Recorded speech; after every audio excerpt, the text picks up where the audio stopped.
gave this gas pump to Rick, it was virtually worthless. Now it's all finished, and Rick told me I wouldn't even recognize it. I'm gonna go see what I got.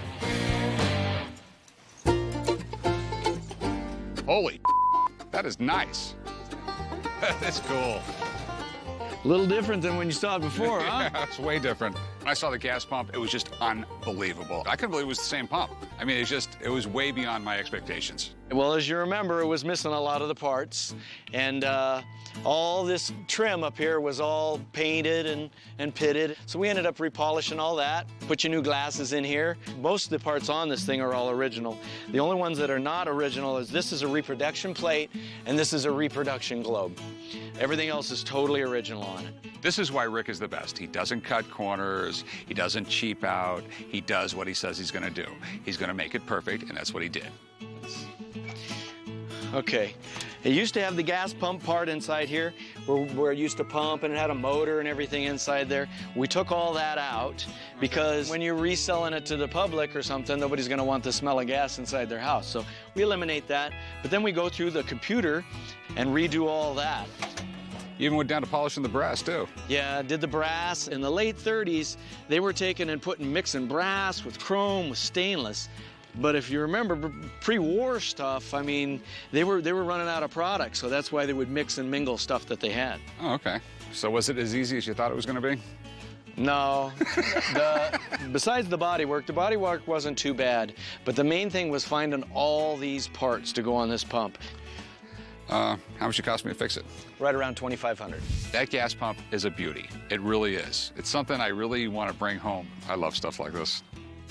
I would just love gas to be 32 cents a gallon again. Yeah. You and me both.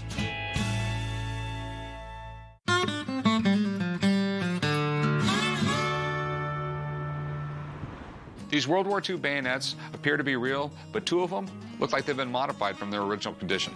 So before we can negotiate, I have to have an expert look at them and tell me what they're worth. So where'd you get these from? Well, my dad was in the 101st Airborne in the Second World War, and every time they went to a different place or had something decisive happen, he would send home a souvenir. You know, the British fought for king and country, the French fought for glory, and the Americans fought for souvenirs. So, it was very common for soldiers to send items back, and they sent truckloads of stuff back. I mean, some would even put stamps on helmets with an address label on the helmet, not even box it up and send it through the mail. Okay, Rick, what are your concerns about the bayonets? Well, I know this one is just an old bayonet that's been ground down into a knife. This one looks perfect. This one, ooh. You know, I don't know if this is factory or this was done in some guy's garage. Okay, well, it actually may surprise you. This was made in 1916.